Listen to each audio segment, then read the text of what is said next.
It is being touted as one of the most significant peace breakthrough in the Middle East in years. On October 8, US President Donald Trump announced that Israel and Hamas have agreed to the first phase of a ceasefire, a 20-point peace plan negotiated in Egypt, promising to end 2 years of bloodshed that tore through Gaza, Lebanon, Yemen, and beyond. But as fireworks light up the night sky in Tel Aviv and families of hostages embrace after months of unimaginable pain, the question remains, will it really hold? For the families of the hostages, this moment is everything. They've waited, prayed, protested, and finally, their loved ones may be coming home soon. Hamas has agreed to release hostages as part of the first phase of the US brokered deal.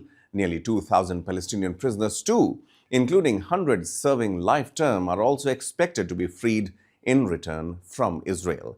It's a delicate balance of politics and pain, of hope and history. Even as celebrations unfold, northern Gaza remains a dangerous combat zone. Israel's military has warned civilians not to return home, a reminder that peace on paper does not always mean peace on the ground. AFP reports strikes continuing in parts of Gaza despite the ceasefire announcement.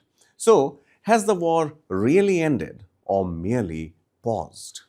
President Donald Trump calls it, quote-unquote, a historic moment of courage. But critics and analysts are not very sure. There are concerns that will Israel actually comply with the deal? Because history tells us Israel has openly broken ceasefires before, ensuring compliance from allowing aid to flow to lifting blockades may prove harder than signing any paper in Cairo or, for that matter, Washington.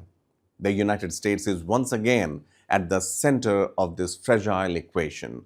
Under President Biden, pressure on Israel had grown, but it was Trump who seized the moment, determined to claim what some call a noble, worthy peace.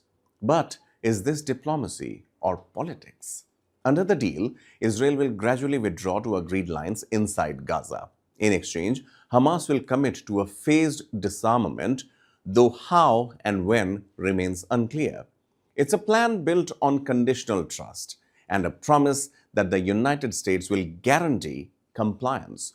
But who enforces peace in a land where every truce has been temporary? What happens if a single rocket is fired or a single hostage remains unaccounted for? Will Israel retaliate again, as it did after previous agreements, even in Qatar, after the 2024 ceasefire collapsed? For now, the guns are silent, but silence in the Middle East has always been temporary.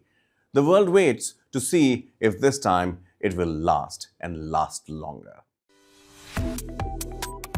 Subscribe to Oneindia and never miss an update. Download the Oneindia app now.